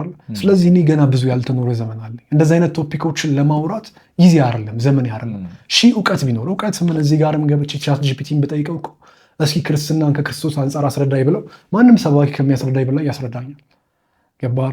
እስኪ እስልምናን አስረዳኝ እገሌ እንዳለው ዶክተር ዛኪር እንዳለው ከእንትና ከሚባለው ሱሐባ አንጻር ብለው እንደውም ሌላ ኡስጣዝ ከሚነግረኝ በላይ ቻት ጂፒቲ ከኡስጣዙ በላይ ያሳምሮ እንደ አቡ ሁረይራ እንደዘገበው ብሎ በደንብ ያስረዳኝ። እውቀት አሁን በአሁኑ ሰዓት ተራው ነው። ትልቁ ጉዳይ ኖሮ መገኘት ነው። ስለዚህ የምትኖሩ ሰዎች ብቻ ካላችሁ ይገባችኋል ስለምን እንደምናወራ። ይህ ማለት ቅዱስ መጽሐፎችን አንቋሸን ይሄኛው መጽሐፍ እያመሰገን ማለት ሰዎች በአሁኑ ሰዓት ለመተቸት በጣም ይፈጥናሉ። አይሮ ነው። በእርግጥ ምድር ላይ ቀላሉ ነገር አቃቂር ማውጣት ካላችሁ ፐርስፔክቲቭ አንጻር አይመስልም። የራሳችሁ አንዳንድ ሰው የሚቀና አለ። የአንተ ሀሳብ ያስቀናዋል፣ የአንተ መታየት ያስቀናዋል። ክፋት አለበት። አሁን ብዙ ሰው የሀገር ስድብ ይሰድብና ባዮ ላይ ስትገባ ሰው ሁን፣ ከሰውም በላይ ሰው ሁን ይላል። ገባህ? ጥበብ ማለት እግዚአብሔርን መፍራት ነው የሚል ሰው አለ። ዓለምን ሁሉ እንዲሁ ወዷልና የሚለውን ጥቅስ አድርገው እንዴት አንተን እንደምጠላ ብሎ ሌላን ሃይማኖት የሚናገር ሰው አለ። ለአላህ ብዬ እወድሃለሁ እያለ በጣም ብዙ ፍቅርን ሲሰጥ የነበረ ሰው ወጣ ብሎ ደግሞ ያ በኒ እስራኤልንማ መጨፍጨፍ ነው የሚልም ሰው አለ። ሰዎች የተምታቱ ናቸው። ገባህ? እና ላይክ ሪሊጂየስ ኮንሴፕት ውስጥ እንዳትወስዱት አለው። እነዛ መጽሐፎች በጣም ፓወርፉል ናቸው። ብዙ ዘመናት ተሻግረዋል። በጣም ብዙ ማህበረሰብን ይዘዋል፣ አቅፏል። ብዙ ሰው የሚያምንባቸው ናቸው። እኛ የምናወራው እዚህ ጋር የሃይማኖት ጉዳይ አይደለም። እኛ የምናወራው አጠቃላይ በሰው ልጅ ውስጥ ስላለ የህይወት ጉዞ ውስጥ ነው። ስለዚህ ስለ ኖርማል መጽሐፎች እያወራ ነው። እኔ በግሌ ከኖርማል መጽሐፎች አንጻር የመጽሐፍ ሁሉ ራስ አድርጌዋለሁ። ይህን መጽሐፍ በእኛ ሀገር ላይ መጽሐፎች አሉ፣ ግን በጣም የተናደድኩት ምንድነው በፊት ቋንቋ ላይ ጎበዝ አልነበርኩም። አሁን ላይ ኢቭን የኛ ጋር መጽሐፎችን ቻት ጂፒቲ ላይ ያስገብተህ በእንግሊዝኛ ተርጉመ የመጽሐፍ ከምን ጋር ይመሳሰላል ብትለው ነፍ ነው ይመጣል። ያኔ ቋንቋ ስለማናቅ ዶክተር ገሊ የሚባሉ ሰዎች ኢሮፕ ደርሰው የመጡ ሰዎች አታለውናል። ገባ እንዳለ አታለውናል። እንዳለ ውሸት ነው የነገሩ የነሱ ድርሰት የነሱ እውቀት አይደል። ሰው እኛ ጋር ላይ ይሄ መጽሐፍ በደፍሬ ማውራት ትንሽ ይከብደኛል። ገባ ወይንም ደግሞ ትንሽ በደንብ ማንበብ አለብኝ፣ መመልከት አለብኝ፣ ሪሰርች መስራት የሰዎቹን በአካል ሂጂ ማውራት አለብኝ፣ ደራሲዎቹን ራሳቸው። ገባ አሁን አንዳንዱ ሰው ኩራተኛ ነው፣ ሊያገኝም አይፈልግም። አንዳንዱ ደግሞ ስለሚፈራህም አያገኝም። ገባ አንዳንድ ሰው እኮ የምታወራው አይገባውም፣ ፖድካስት ላይ ሚዳ አይገባውም። ዝም ብለህ አውርተው ትመጣለህ። በእውነት ነው የምነግርህ፣ ብዙ ሰው አይረዳም ምን እንደምታወራ አይገባም። ጠያቂው ራሱ ምን እንደሚጠይቅ አያውቅም። ብዙ አስቸጋሪ ሁኔታ ላይ ነው ያለን። ገባ ስለዚህ እኛ ልናወራ የፈለግነው ስለ መጽሐፉ ጥቅም ነው። ይሄ መጽሐፍ ከኖርማል መጽሐፎች አንጻር ያለውን ኃይል ነው። ሆሊ ተብለው ከተቀመጡ መጽሐፎች አንጻር ደግሞ ሌላ ጊዜ በደንብ እናወራለን ማለት ነው። እና በጣም የመጽሐፎች ራስ ነው የምለው አልኬሚስትን ሁሉንም ሰው ጋብዣለሁ ማለት ነው። እንደው አንተ በነገርከን አንጻር ወር ደግሞ በደንብ ኤክስፕሌን ካደረክልኝ ነገር በተጨማሪ እኔም ፐርሰናሊ በግሌ በጣም እንዳነበው ኢኒሼትድ ሆኛለሁ። በጣም ጓጉቻለሁ። ገብቷል። አሪፍ ነገርም አለው ብዬ አስባለሁ። ተመልካቾቻችን ደግሞ በደንብ እኔ ራሱ ምስክር እኮ ነኝ። እዚህ ጋር ቆሜ ላለሁበት ነገር ህልሜን ተከትዬ ማንም ሳያግዘኝ ትምህርቴን እንደውም አልማርም ብዬ ነው አድማስ አቋርጬ የተውኩት። ገባህ አይደል? የራሴ ባህሪዎች ነበሩ፣ የራሴ ባውንደሪዎች ነበሩ። እነሱን የሚነካ ትምህርት ነበር የነበረኝ። የሆቴል ምናምን አለ አይደል? ፀጉርን መቆረጥ እና አለባበስ እንደዚህ ያደርግ በቃ ፕሮግራም እንዲሆነ ሰው አለ አሮ ላይክ ይሄ የኔ ስበና አይደለም። ሰው ህልሜን ተከትዬ ነው ወደዚህ የመጣሁት፣ የራሴ የምኖርበት ነገር ያመጣሁት። ሜትሪክሱ አሁን በተለይ ደግሞ ሜትሪክሱ የሚባለው ነገር አለ ሲስተሙ፣ እሱ ውስጥ እንድትገባ ነው አብዛኛው ነገር የሚፈልገው። ይሄ መጽሐፍ ግን ሳስበው በደንብ ነው እንድትወጣ በትክክል በስርዓት አሁን ይሄ እንደዛ አይነት ነገሮች ብናወራ ቪዲዮ ይሰፋል ብዬ ነው እንጂ በትክክል ዋናው ዓላማ ይሄ ነው። ሰዎች ወደሱ ስም ለዚህ ነው ገባህ። ከዚህ ካለው የምድር እስራት ሰንሰለት ኦልሬዲ ፕሮግራም ተደርጎ ከመንፈስበት ተመሳሳይ ቦይ ውስጥ ልክ እንደ ሀብታም አጥር እኩል አድርጎ ጽዱን ይቆርጠዋል አትክልተኛ። እንደዛ እኩል አይምሯችን እየተቆረጠ እስከሚመስል ድረስ ተመሳሳይ ደነዞች እንድንሆን ከሚያደርገው ዓለም ለማምለጥ የሚያግዝ ትልቅ መጽሐፍ ነው። ደስታህን ያለህን ነገር በማመስገን ውስጥ እግዚአብሔር እንዴት አግኝተህ ለከፍታ መብቃት እንደምትችል የሚያስረዳ ነው። ያለህበትን ሰፈር ሳትጠላ ተቀብለኸው እንዴት ከዛ መውጣት እንዳለብህ የሚያስተምር ትልቅ መጽሐፍ እና ይሄንን በደንብ ሪኮማንድ አደርጋለሁ ማለት ነው። እናመሰግናለን ስላዳመጣችሁ። ለቻናላችን አዲስ ሆናችሁ ሰብስክራይብ ማድረግ እንዳትረሱ። እዚህ ቻናል ላይ ሁሌም ቢሆን ህይወታችሁ ላይ በትክክልም ኢምፓክት የሚያመጡ ሀሳቦችን እነጋገራለን ማለት ነው። ራውል ነበርኩ አብሬያችሁ የቆየሁት። ስለነበረን ጊዜ አመሰግናለሁ። መልካም ጊዜ።